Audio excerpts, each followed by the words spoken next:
So getting started with web accessibility, and if you want to follow along, I posted my slides at alexroseby.com/nerd.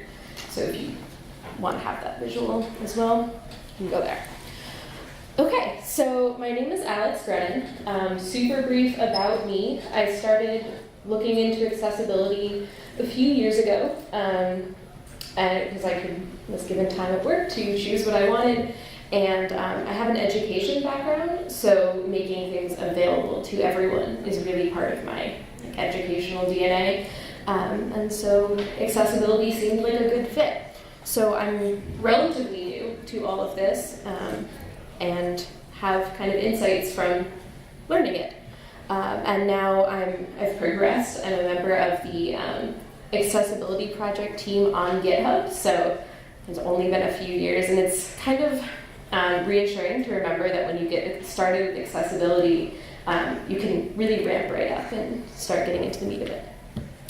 Okay, so my outline for today sorry, this is bothering me. I'm going to hold it. So my outline is starting with what is accessibility. I'm going to go over the WCAG principles, which I pronounce as WCAG. So that's what I'm referring to. Everyone pronounces it differently, but that's what I'm talking about.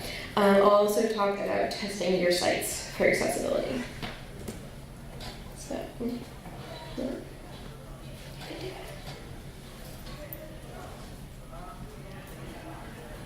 sorry.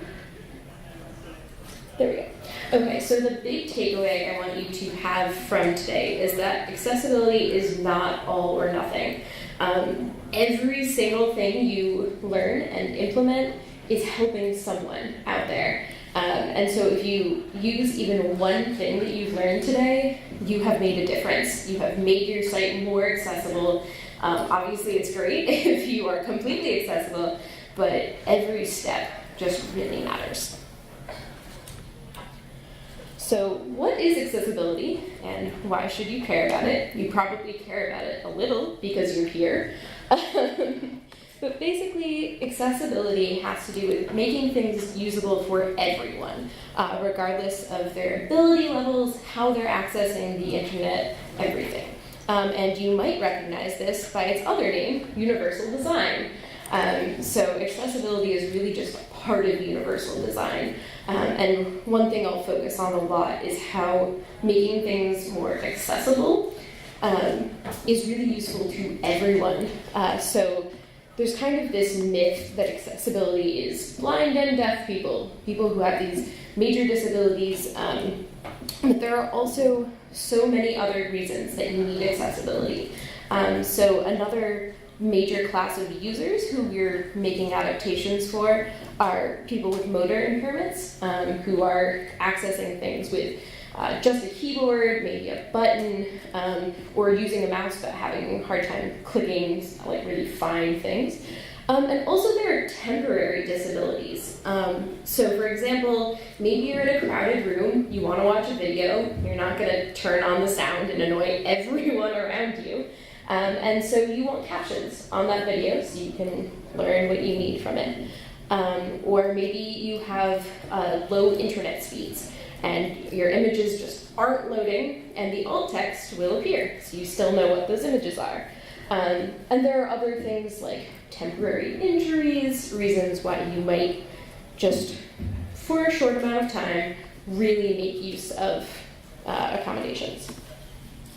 So there are quite a few acronyms you'll come across when reading about accessibility, and hopefully they're explained, as is a major accessibility principle, but I figured I would go through a couple just so you know what we're talking about. So the first one is A11Y, which is a numeronym for accessibility, which means that it's an acronym that uses numbers. And there are 11 letters between the A and the Y, which is why it's like this. And it's nice because it kind of looks like a word. So people pronounce this either ally or ally, and then you can turn it into these great puns on things. So there's a project called Totally, where the Ali is A11Y, which has worked out great. We also have the WCAG, which is the WCAG, the Web Content Accessibility Guidelines, which is just this list of robust guidelines created by the WAI, Web Accessibility Initiative, of W3C, which you are more likely to have heard of. And you can note that this is also a new Brenon for the World Wide Web Consortium. The other thing is aria. So this is the Accessible Rich Internet Applications, and it's an addition or extension to HTML. It really helps with dynamic content that HTML can't really describe, as well as advanced user interface controls. So we're talking about things like Ajax and JavaScript and other things like that. So, simpler is better. Can anyone guess what the first rule of aria is? Anyone have an idea? All right, it is. Don't use aria. And this is not dramatic. This is actually the first principle created by the WAI. So if you can use native HTML, all the functionality is there. Use it. It shouldn't replace it. It should just add when you can't use native HTML. A big trap that people fall into is if you are trying to strictly follow the WCAG guidelines, you end up way overcomplicating things, and then it ends up being inaccessible. So you might follow everything to the letter, but if no one can use your website, it doesn't matter.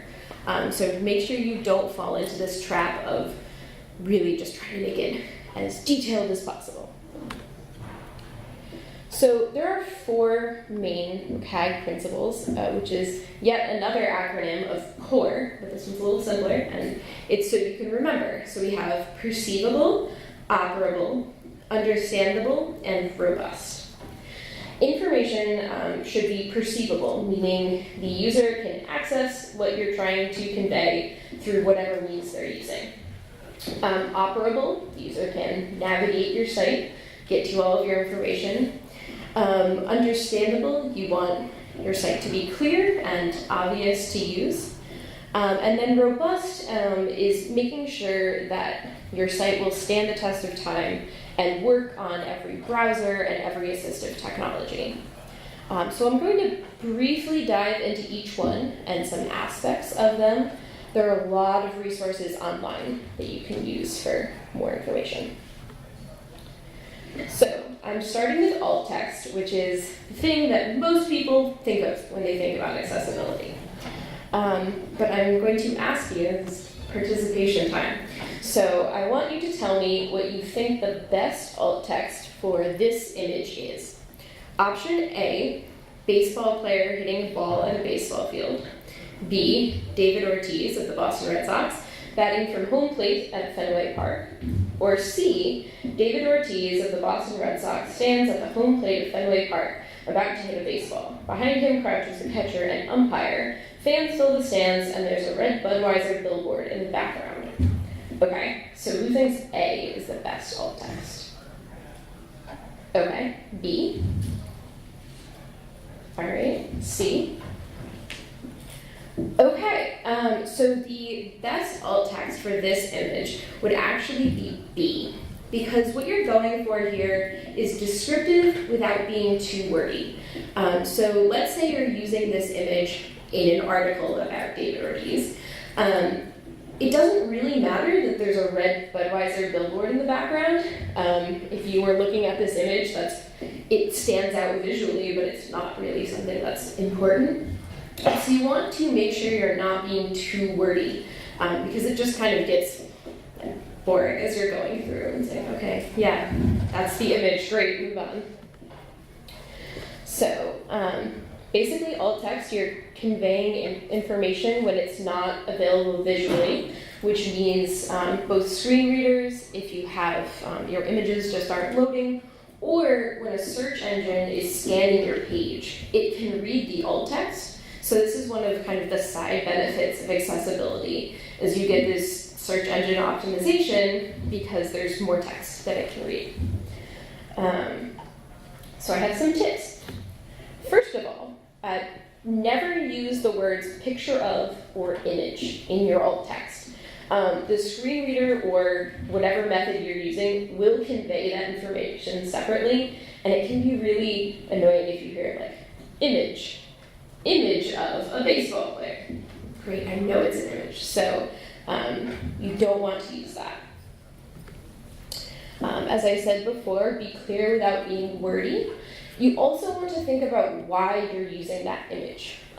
Theoretically, you put it in for a reason, and that might be an emotional reason, a descriptive reason, and so your alt text might vary based on why are you using that image in that context.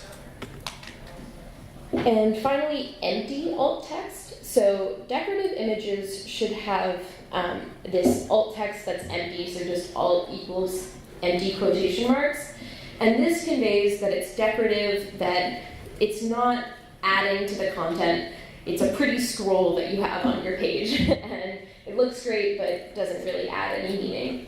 And so you want that empty alt text so that it explains that, but you don't want other things to have empty alt text. Oh, and one more. So you should never use images of text. Just type it out and style it. And this isn't just for like screen readers and things like that. It has to do with if you're viewing things on a mobile phone or a smaller, larger browser window, you want that text to be able to resize. Or if someone is like increasing the size of the screen, the text, you want it to grow as well. And just a note on this, logos might have text in them. That's different, that's okay. You're not just using an image to have text. Okay, so captions. This is the other kind of overall basic thing. So you probably know that you should have captions. This can help users who are deaf and can't hear it. Or if someone's trying to watch something in a busy room, maybe. I personally really like to use captions because my brain likes getting the information through hearing and by reading. Just makes sense to me. And many people have very different reasons that they use it. However, usually it's not feasible to go through every video you've ever created and add captions. So there are external paying services that you can send out for. But if you're trying to do this yourself, you probably don't want to pay, do this huge thing. However, there are YouTube auto captions. So you can upload your video to YouTube, and you can do this privately, so you're not making it public. And there's an auto transcribe. And then you'll clean up what it created. So I know this seems really unlikely to give good results. As recent as a year or two ago, there were all those videos of what you get when you run something through YouTube auto captions. But it's actually gotten way better. You have most of the transcript, and you'll just need to fix things like proper names, acronyms, syntax, things that aren't just basic. Someone is saying words. And then once you finish that, you can download your subtitle track, and you can add using your video editor to put the captions right as part of that video, or a lot of video players, like pretty much everything built on HTML5 video players has a captions track option where you can add that file. And it also, when you're downloading it, there are multiple file types you can download. So if you're using it for different purposes, you might need, for example, an SRT file. You can do that. All right, so we are still in perceivable, and we're choosing colors. So you don't want to use color as the only way you convey information. And there are many reasons for this. So the first is colorblindness. If you can't discern between two colors, it's not very helpful. Also, you want to be able to contrast against other texts. So this is like big with link text. You want to make sure it's obvious what's a link and what's not a link. Or even, again, like temporary disabilities, you're looking at your phone, it's sunny out, you have very low contrast on your phone, you can't tell the difference between colors. So the other thing you want is a contrast between the text and the background. And there are many tools to figure this out. So I've screenshotted one. This is from the W3 website, W3C, where you put in the color of your text, the color of your background, and it creates this ratio. So here it's 8.59 to 1, and you want a higher ratio. You can also see here that there's this AA and AAA, which are kind of levels of how much you're conforming to standards, which some things you might be required to say conform to A or AA, but AAA is kind of the full set of standards. So it needs to be a high ratio for AAA. And then you can play around with this. So the nice thing about this one is you can change the lightness, as it's called, while keeping a similar hue. So if you just need to make it a little bit darker for better contrast, you can play around with that slider. Because otherwise you'll have text that's effectively invisible in certain situations. Okay, so now we're moving on to operable, which is the second part of vocab. So the first part of this is making your site keyword accessible. Some users aren't using a mouse, many reasons, and what I'll focus on here is being able to navigate with just a keyboard. So the main thing you're testing here is tab index. If you go through your site and just hit tab and go through, can you reach every link that you need? Can you fill out forms?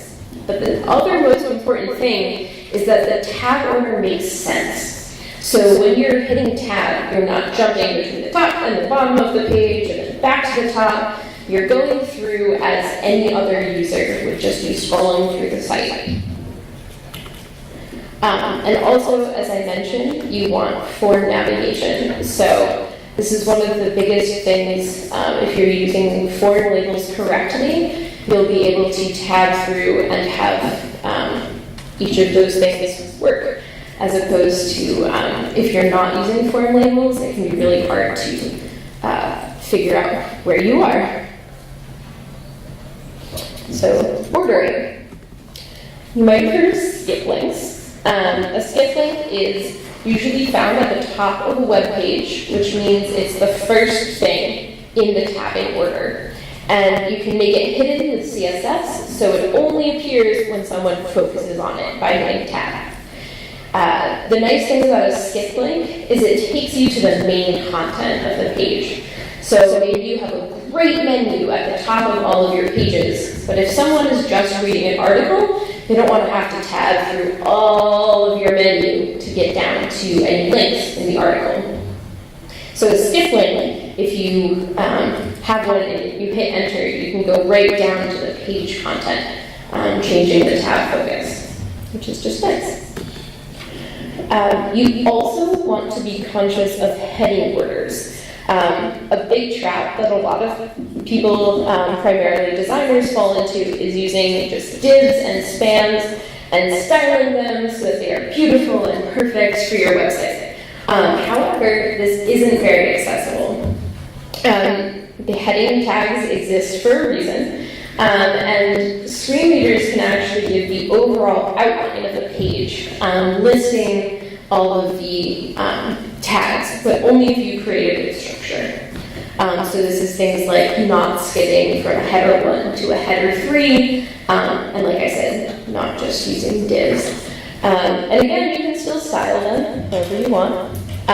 The same way, you want to use a list structure, because the screen reader will announce, this is a list, here are the items, instead of just starting to say a string of things that might not make sense. Basically, this is just to use all of the elements of native HTML. People spend a lot of time creating them on our map. They're useful, and styling is the main reason people don't do this, but you can still style them. They will be great. The next section of operable is link text. So this is what I usually class as the second most helpful / easiest thing you can do for accessibility, with alt text being the first. Screen readers and other assistive technologies can read out lists of links to help users navigate a site. And when every link says click here or read more, it's not going to give any other context. So it just doesn't mean anything. And those links are also unhelpful to everyone because you might not be positive exactly where that link will take you when you click on it. So instead, you want to use descriptive link text that is within your main text. So the example is a good link would be to access further content, sign in, or sign in is the link, not click here is a link to sign in and view more content. And as you can see, everyone understands that you are signing in via that link. And it's one of the simplest changes you can make, and it can help make your content clearer for everyone to access. So the third step of WCAG is making sites understandable. First part of this is putting the language attribute in the header of a site. This helps the browser or screen reader understand what language you're using for the majority of the page. You may have noticed Google Translate on Chrome will pop up if that language doesn't match the language you have set for the browser. So this, again, is not just for screen readers. When the language changes within the content, you want to mark those with spans of language changes as well. But an important thing to note is that you don't want to do that for things that have migrated into a different lexicon. So, for example, let's say the main page language is English, and you want to write croissant. That's enough of an English word that you don't want to put the French lang tag on it, because all of a sudden the screen reader will switch from its English accent to its French accent, which can come out of nowhere and make no sense. But if you're switching languages, so you're giving a definition of a word in another language, or you have a quote, you want to make sure you define that the language has changed. You also just want to make sure that your content is clear. This is pretty basic, but when you're writing page content, you want your users to understand it. And the reason that this falls under an accessibility guideline is users with cognitive disabilities. You want to make sure that everyone can understand, especially if you're writing like steps of things to do, that you're making it very clear, very obvious what you're saying. And finally, you want consistency across your site. If you have a sidebar on every page, you want that sidebar to stay the same, or on most pages even. And so once users get oriented to your site, they should be able to navigate around it. If you have a search bar in basically the same place on every page, they know where they're going to get a search, instead of bouncing it all around. So the final thing is robustness, which is basically just conforming to good HTML practices when you're writing code. You want to use the right hierarchies, as I mentioned before, closing tags where they should be, so making sure that you nest tags in the correct way instead of adding your opening and closing tags everywhere, which might work, create a pretty functional site, but is not going to really work on the back end and will not hold up. You also want to name things like tag ID or class names. Don't reuse IDs, just to make everything clearer. Again, great for assistive technologies, great for you as a programmer. And these things make it easier for screen readers to interpret the site because they're robust and they can present information as soon as you make it available. Great, so those are all of the things I'll talk about in terms of kind of steps you can do to make things more accessible. And now you've learned all of this, and you have a website, you have to do something about it. So if you're going to audit your site, there are two main things, manual and automated testing. And in the class of automated testers, there are two that really stand out that I'll talk about. So Wave, which is created by WebAIM, and Axe. And both of these run on the same guidelines based on the WCAG structure, but they might catch different things. And an important thing is to remember that automated tests are great and an amazing first start, but they can't catch everything. So you really do need to have that manual review as well. So for manual testing, I've put this in order from most to least intuitive for fully able users. First is no sound. Pretty basic. Can you mute your sound? Can you still get everything on the page? The second is no mouse. So as I talked about during the operable section, can you tab through everything, access all the information and links? And finally, no site. So here you'd want to use a screen reader. This is the hardest thing for users who don't usually have screen readers because there are a lot of different shortcuts to use, and experienced screen reader users have their own ways of navigating that work fantastically for them, but if you're a novice, you won't have those skills. However, I still advocate that it's useful to download one, try it out, so you get a general overview of how it works. And as I mentioned before, you can see how you can get a list of headers or a list of links, or that your alt text, you shouldn't have an image because it will announce that it's an image. You also, for this, want to test contrast, so not just no sight, but low vision. So, for example, I just take off my glasses, and I can see very little of the web page in front of me, which is great for contrast. But there are also simulators that you can use to kind of make screens more blurry or simulate colorblindness, things like that, so you know. So I'm going to now talk about automated testers and use the UMass homepage. Apologies if any of you have developed the UMass homepage, but I will say it's pretty good overall. So this is the Wave checker. So if you, there we go, there's my pointer. So you want to use the Wave browser extension. You can download this from WebAIM, and it's available for, I believe, both Chrome and Firefox. So you download this, and you'll click the Wave extension button, and you'll get this little sidebar over here that will pop up, as well as little icons. Can everyone see the pointer? This sounds great. Little icons that populate within the actual page content. So in this sidebar, you'll start with errors. And you really want to carefully review everything that has been reported as an error. Truly accessible websites should have 0 errors, and even then, there might be some flaws that the automated testing can't get. So you should fix those as soon as you can. And then the second section is alerts. So these are things where you need more manual review. So things like, is this redundant alt text? It might be, it might not be. You need to look at it and see what's going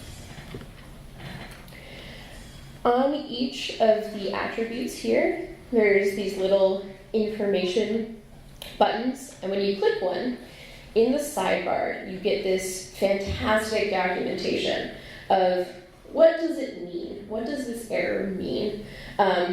Why do we care about it? Why is it a problem? And the best part, which is how to fix it. So it's right there in your checker to explain what's going on and what you should be doing about it. As well as a pretty cool thing, which is the algorithm of how it is determined that it is a problem. And there are also these icons, which when you click on them, they pull up the thing that has thrown this error, and they highlight it and with a little icon underneath it, so you can see, okay, this link has a picture with no alt text. Instead of having to go through and know that you have one somewhere, you can go to this one specifically. Also, from running Wave, you get this list of features, which are basically things that you are doing great on. There's a lot of alt text, form labels, stuff like that. You also get structural elements. In my experience, this is particularly helpful if you're working within a content management system where you can do the best programming you can and still not be positive that you've put the H1s where they should be. So you can check that. There's also contrast errors tab, where you can see what it is flagged as low contrast. This tab is a little iffy. It usually, the main problem is if you have a background color and then an image over it, because all it can see is the code, it's trying its best, but it might not be clear. But you can see when you click on one of these, it gives you what are the foreground and background colors. And here's an example of text that is very hard to read that says sample, but not very obviously. So you can tell that that should be checked into and maybe change the color there. The other main checker is Axe. So this is accessed also through a browser extension that you then go into your element inspector, again, works on Chrome and Firefox, and run an audit. And you get this list of things. As I mentioned before, it's built on the same rules as Wave, but you will notice that it finds different things. It will find a lot of the same thing, but it will bring up maybe new issues, and because both of them are automated, you never know what it will randomly find. Although Axe's main kind of promotion is that they don't turn up false positives. So there's more likely to be more errors on your site that Axe doesn't find than something that Axe flags that you look at and isn't an error. So that's something that it's an open source project, and it's a very big kind of flagship thing. You don't have too many errors. All right, so ideally, you're in a situation where you're creating a new website and making it accessible right from the start. This isn't usually the case. Normally, you'll be taking an existing website and retrofitting it to make it more accessible, which is harder. I can say from experience, I've spent the past few years, I have actually created a couple of new sites, which has been fantastic, but have been retrofitting quite a bit in both Drupal and WordPress are my primary things, and they're both pretty hard to deal with. So first is making every new content piece that you generate accessible. So as you're going forward, again, it's easiest to do this from the start, and then you can start going back and updating things that already exist. One big thing that I've noticed for this is, for example, captions. So if you're uploading new videos, you want to add captions to your new videos, and then you can go back and deal with the old ones. You also want to start with the easiest things, like link text and alt text, because as I said at the beginning, everything you do is useful, is helpful, and makes everything more accessible.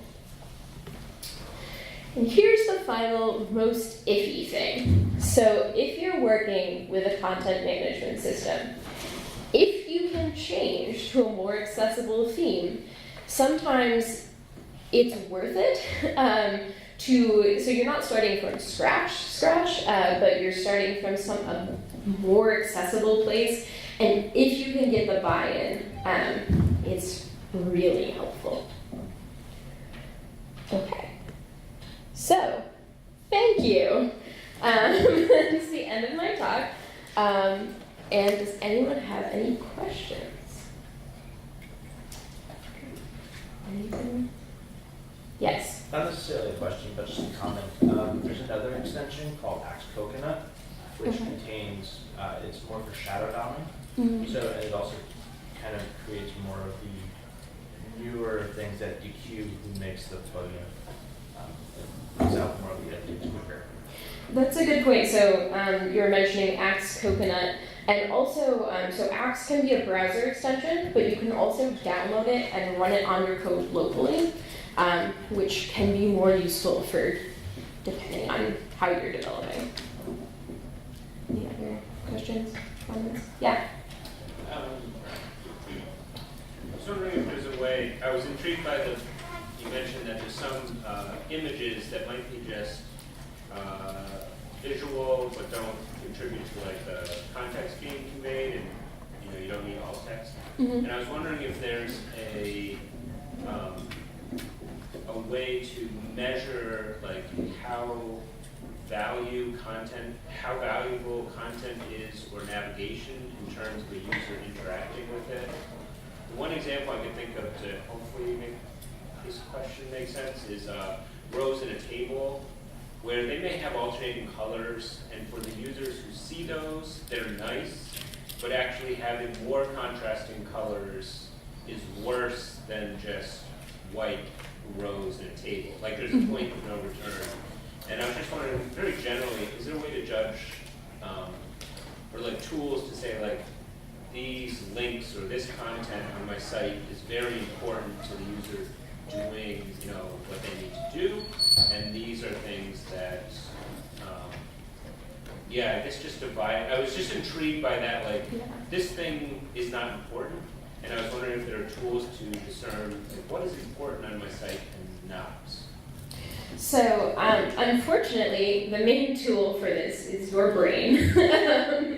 It's really hard to do anything automated, figure out what's important, what's not.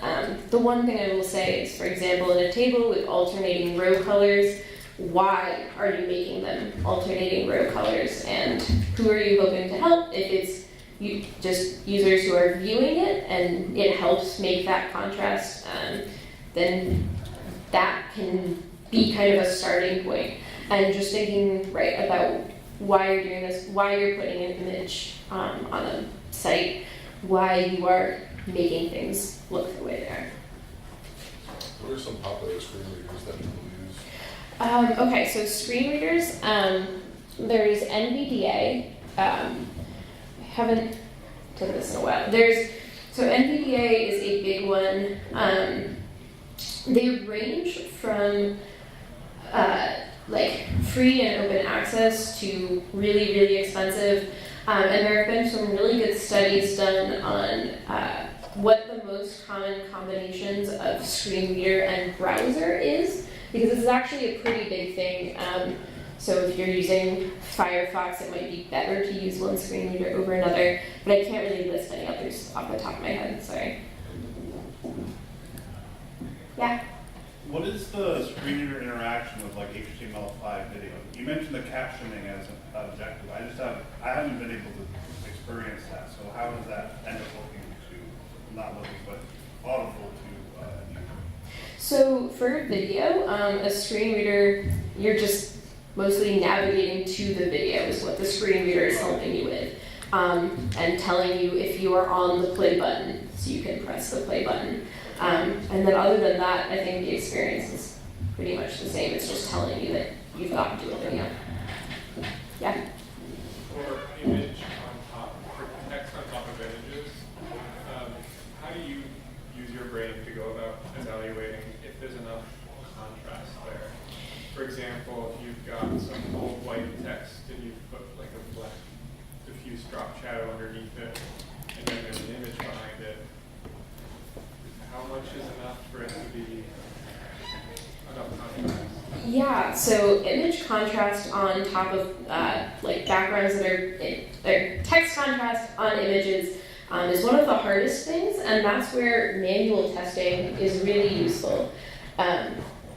Because you have, so one browser extension that I really like is called Colorblindness, and this is also, once you download it, you can get to it through your inspector tools, and there are options for seeing your page through different levels of color blindness or different types of color blindness and different levels of vision. So there's, I think, like low, medium, and no vision.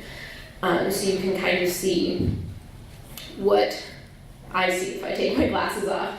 And basically, can you still see that there's text there? Can you still read the text? It's a way of kind of simulating those, but it is one of the harder things to test. Great. Well, thank you very much. I'd really appreciate it if you could leave feedback on the nerd form. You can also feel free to reach out if you have any more questions or want help making your sites accessible. It's something I've worked on for a little while now, and obviously I'm super passionate about, so I would love to help you. You can contact me through my website, AlexRoseB, or on Twitter. And I've just listed a couple of basic resources here as well. So.